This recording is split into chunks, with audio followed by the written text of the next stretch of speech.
Imposible. Mayor Noche, gawan mo ng paraan yan. Huwag mong hayaan na makulong ako. Mayor! Hello? Hello? Mayor! Hello?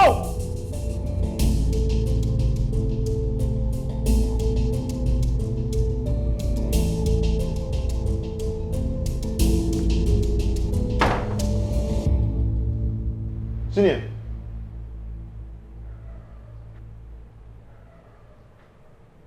Sino yan?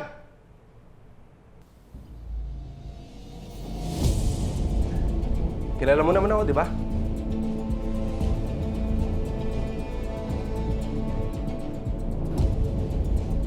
Paano nakapasok mo? Basic. Antukan yung mga alipores mo eh. Tulog silang lahat. Nasa sikip lang. Kasama mo ba siya? Magising yung mga alipores mo. Ako lang mag-isa. Ako maghihiganti sa'yo mag-isa. Ano pinagsasabi mo? Naalala mo si Lilian? At Ferdy Canlas? Tinatayo mo si Lilian at Ferdy Canlas. Ikaw ang dahilan kung bakit wala na akong mga magulang.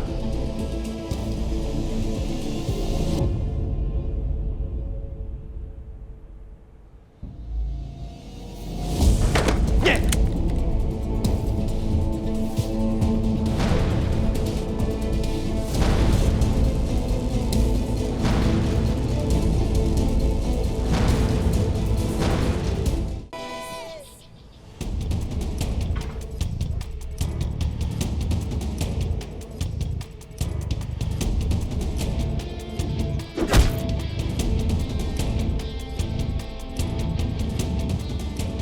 Kulot, bilisan mo na, lumabas ka na dyan. Ano pang nangyari sa'yo masama eh? Gusto kong malaman yung totoo. Sabihin mo sa akin kung sino nag-utos na patayin yung mga magulang ko. Sabihin mo! Sabihin mo! Sabihin ko sa'yo. Huwag mo lang ako patayin. Magsalita ka!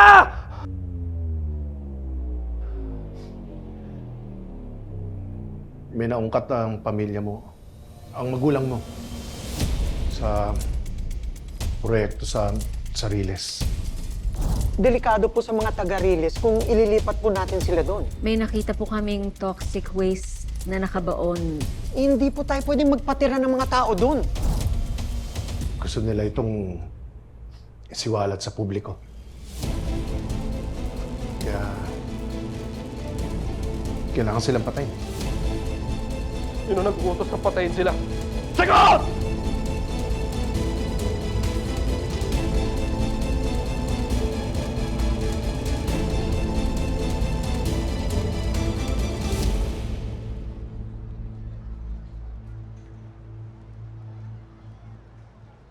Kailangan natin tawagan si Sig.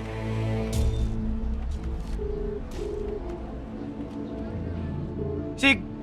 Sig, nakita namin si Matos at si Berhel kaso nakatakas sila. Munti ka pa nga kaming sagasaan eh.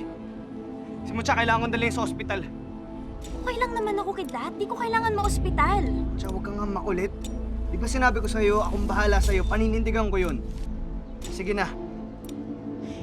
Sig, umuwi na kayo, magkita-kita na lang tayo sa Riles. Sige. Halika, dadaling kita sa hospital mo siya.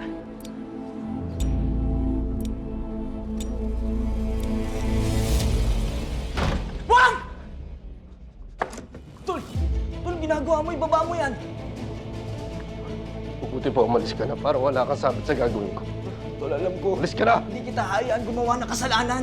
Hayop na tong may kasalanan. Umamin na tong hayop na to siya nagpapatay sa mga magulang ko. Tatay ni Kit nadamay. Ganto na lang, ganto na lang. Kunin mo yung cellphone ko. Tatawag na akong polis para makulong na tong rento na to. Tatawag na ako ng polis. Kunin mo na yung cellphone ko, tol. Sige. Susuko na ako kung yan ang gusto mo. Ano ako, hilo? Ha? Papauto ako sa'yo? Alam ko kung sumuko ka, matatakasan mo rin yung kaso mo. Ha? Kasi wala kaming laban na ebidensya sa'yo. Sabihin ko yung totoo. Katulad ng ginawa ko pag... Sinungaling! Tal mo bulok! Ha? Sinabi mo isusuko mo si Matos. Ha? Ano si Matos? Naulila ako. Nasira ang buhay ko na dahil sa'yo! Mga magulang ko, gusto lang nilang gawin yung tama eh. Pero hindi nila deserve mamatay. Ikaw dapat mamatay! Oo, siya dapat maparusahan. Pero tol, hindi sa kamay mo, tol. Hindi sa kamay mo. Tol, nung buhay pa mamagulang mo, di ba? Gumawa sila ng tama. Mabuting puso ka. Mabuting tao ka gaya nila. Sigurado ako, hindi nila gugustuhin na gumanti ka sa masamang paraan. Tol, alam mo yan, pagsisisihin mo talaga yan sa uli. Kasi alam ko mahal na ka sa nanay at tatay mo. Tol, may mabuting puso ka. Parang ako mo na yung baba mo na yan.